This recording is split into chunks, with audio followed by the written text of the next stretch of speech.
Bismillahirrahmanirrahim. Assalamualaikum warahmatullahi wabarakatuh.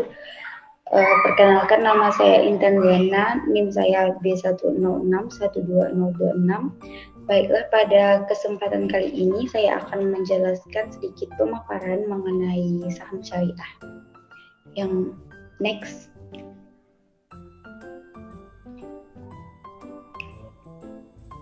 Yang pertama yaitu pengertian saham syariah. Saham syariah adalah sertifikat yang menunjukkan bukti kepemilikan suatu perusahaan yang diterbitkan oleh emiten yang kegiatan usaha maupun cara pengelolaannya tidak bertentangan dengan prinsip syariah. Dalam prinsip syariah, penyertaan modal dilakukan pada perusahaan-perusahaan yang tidak bertentangan dengan prinsip syariah. Penyertaan modal dilakukan dengan akad musyarakah dan akad mudharabah.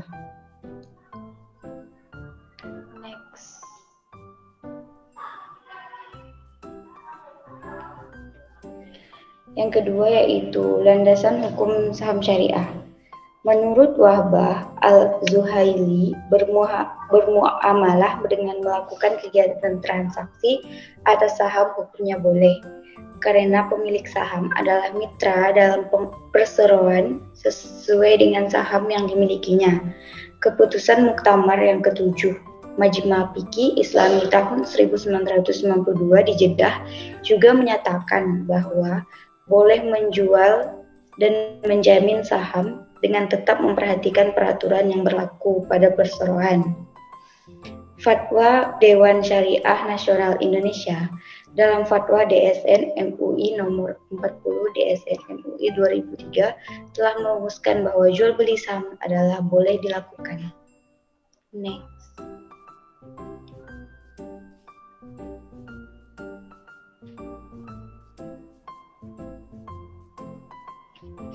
Untuk pembahasan yang selanjutnya yaitu instrumen pasar modal dan saham syariah di Indonesia.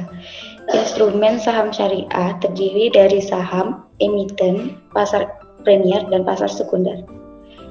Yang pertama yaitu kaidah syariah untuk saham. Yang pertama, bersifat musyarakah jika saham ditawarkan secara terbatas. Yang kedua, bersifat mudharabah jika saham yang ditawarkan secara publik. Yang ketiga, tidak boleh adanya pembedaan jenis saham karena risiko harus ditanggung oleh semua pihak. Dan yang keempat yaitu seluruh keuntungan akan dibagi hasil. Dan yang kelima yaitu dan jika terjadi kerugian akan dibagi rugi bila perusahaan likuidasi. Untuk yang kedua yaitu kaidah syariah untuk emiten. Yang pertama yaitu produk atau jasa yang dihasilkan harus dalam kategori halal. Yang selanjutnya yaitu hasil usaha tidak mengandung unsur riba dan tidak bersifat zalim. Yang ketiga yaitu tidak menempatkan investor dalam kondisi gharar maupun maisir. Untuk yang ketiga yaitu kaidah syariah untuk pasar premier. Semua akad harus berbasis pada transaksi yang real atas produk dan jasa yang halal dan bermanfaat. Tidak boleh menerbitkan efek hutang untuk membayar kembali utang. Dana hasil penjualan efek yang diterbitkan akan diterima oleh perusahaan. Hasil investasi yang akan diterima pemodal merupakan fungsi dan manfaat yang diterima dari modal yang diperoleh dari dana hasil penjualan efek dan tidak boleh semata-mata merupakan fungsi dari waktu. Untuk yang terakhir yaitu kaidah syariah untuk pasar sekunder. Semua efek harus berbasis pada transaksi yang real atas produk dan jasa yang halal. Tidak boleh membeli efek hutang dan dengan dana dari utang atau menerbitkan surat utang. Tidak boleh membeli berdasarkan tren atau indeks. Tidak boleh memperjualbelikan hasil yang diperoleh dari suatu efek, walaupun efeknya sendiri dapat diperjualbelikan. Tidak boleh melakukan transaksi mudharabah dengan menjadikan objek transaksi sebagai jaminan.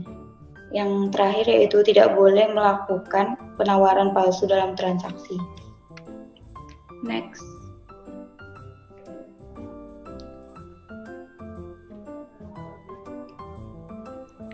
Untuk yang selanjutnya yaitu pembahasan yang keempat yaitu macam-macam saham syariah. Yang pertama yaitu saham biasa atau common stock. Saham ini adalah saham yang menempatkan pemilik paling junior terhadap pembagian dividen dari hak atas harta kekayaan perusahaan apabila perusahaan tersebut dilikuidasi. Saham ini merupakan saham yang paling banyak dikenal oleh masyarakat. Dan saham ini juga memiliki karakteristik sebagai berikut. Yang pertama yaitu hak suara pemegang saham dapat memilih dewan komisaris. Yang kedua, hak didahulukan bila organisasi penerbit menerbitkan saham baru. Dan yang ketiga yaitu tanggung jawabnya terbatas pada jumlah yang diberikan saja. Next.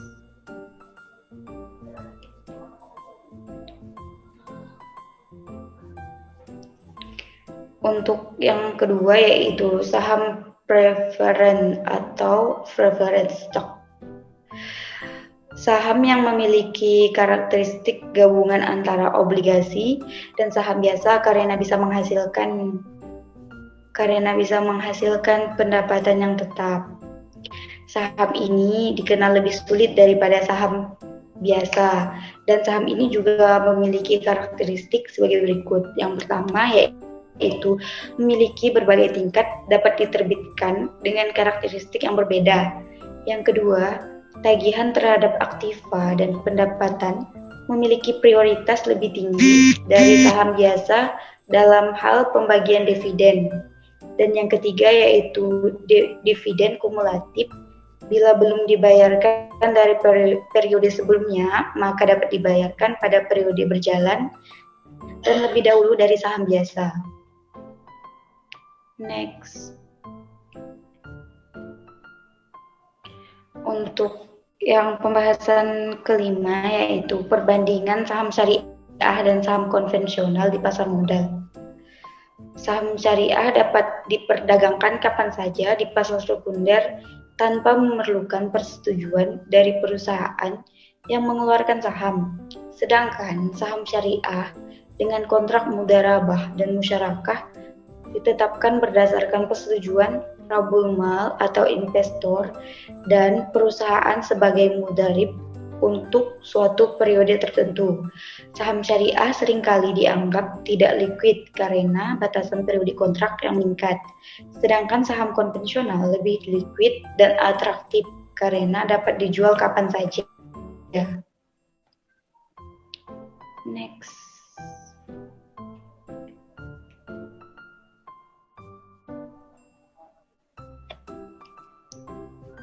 Untuk yang selanjutnya yaitu perkembangan saham di Indonesia dan di negara lain. Yang pertama yaitu di Indonesia. Di Indonesia, perkembangan instrumen syariah di pasar modal sudah terjadi sejak tahun 1997. Diawali dengan lahirnya reksadana syariah yang diprakarsai Dana Reksa. Selanjutnya, PT Bursa Efek Jakarta atau BEJ bersama dengan PT Dana Reksa Investment Management atau DIM meluncurkan Jakarta Islamic Index atau JII yang mencakup 30 jenis saham dari emiten-emiten yang kegiatan sahamnya memenuhi ketentuan tentang hukum syariah. Penentuan kriteria dari komponen JII tersebut disusun berdasarkan persetujuan dari Dewan Pengawas Syariah. Seiring dengan perkembangannya, pada tanggal 12 September 2007 dan 30 November 2007, Bapepam telah merilis Daftar Efek Syariah atau DES. Daftar tersebut akan menjadi panduan investasi bagi investor yang ingin menanamkan modalnya di portofolio syariah. Next.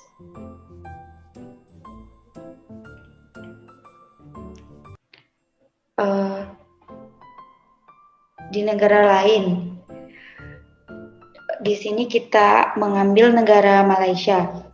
Malaysia adalah suatu negara yang telah meluncurkan pasar modal Islam dengan bentuk Kuala Lumpur Stock Exchange Syariah Index atau KLSESI. KLSESI diluncurkan pada 17 April 1999 dalam rangka mengimbangi permintaan investor asing dan lokal yang mencari untuk menanam modal. Permintaan investor asing dan lokal yang mencari untuk menanamkan modal dalam sekuritas yang konsisten dengan prinsip syariah. Investor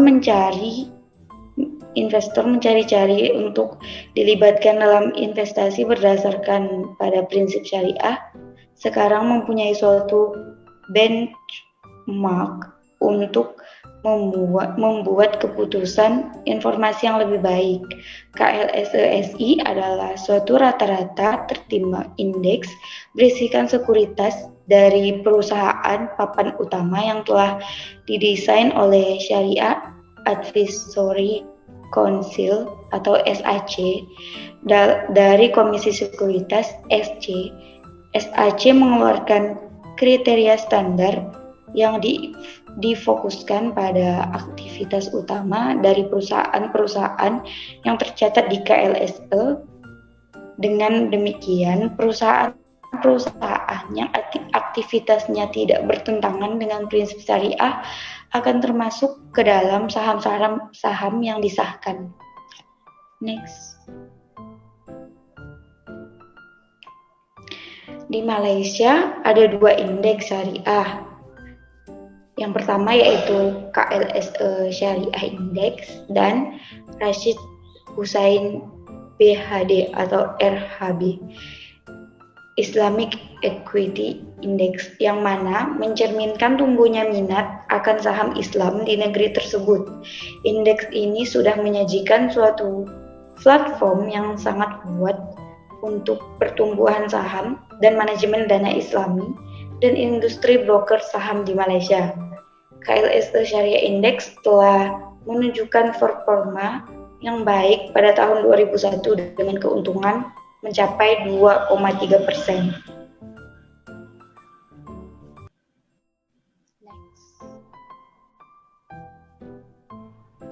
Untuk pembahasan yang terakhir yaitu mekanisme saham syariah. Bagi perusahaan yang mencari dana segar, pasar modal menyediakan dana melalui mekanisme go public dengan menerbitkan saham dan mendapatkan dana dari penjualan saham. Penilaian suatu efek sangat dipengaruhi oleh kondisi kinerja keuangan perusahaan penerbitnya. Bagi para investor, berinvestasi dengan benar adalah bagaimana menjadikan bagi perusahaan sambil mendapatkan keuntungan dari laba dari waktu ke waktu. Next.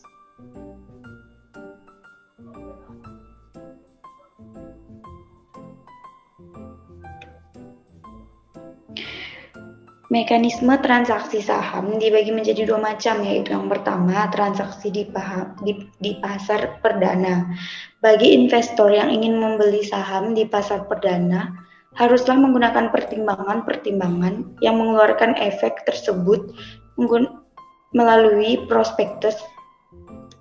Dana memberikan informasi dari catatan keuangan historis sampai ke proyeksi laba dan dividen yang akan dibayarkan untuk tahun berjalan. Bagi para investor muslim, tentu lebih didorong untuk memilih emiten dana yang telah terdaftar dalam listing IH sebagai instrumen keuangan syariah. Untuk yang kedua yaitu transaksi di pasar sekunder. Mekanisme perdagangan efek di bursa efek hanya dapat dilakukan oleh anggota bursa efek. Keanggotaan bursa efek dapat diberikan kepada perseorangan atau badan hukum. Syarat keanggotaan bursa efek umumnya menyangkut permodalan dan kemampuan kepada anggota bursa efek. Perdagangan efek di bursa efek dilakukan melalui perantara perdagangan efek dan perdagangan efek yang merupakan anggota dari bursa efek itu sendiri.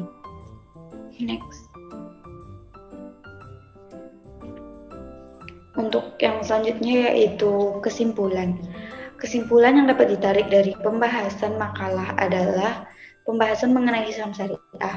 Saham syariah merupakan salah satu instrumen dalam pasar modal syariah yang dijalankan berdasarkan prinsip-prinsip syariah sesuai dengan ketentuan Islam dengan landasan hukum yang sesuai dengan dasar hukum Islam, yaitu mengacu pada Al-Quran dan hadis yang ada di negara Indonesia maupun negara lain.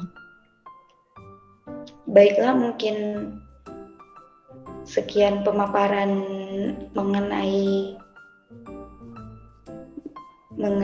saham syariah. Kurang lebihnya saya mohon maaf karena kelebihan datang dari Allah Subhanahu wa taala dan kekurangan datang dari saya sendiri. Saya akhiri, wabillahi taufiq wal hidayah. Wassalamualaikum warahmatullahi wabarakatuh.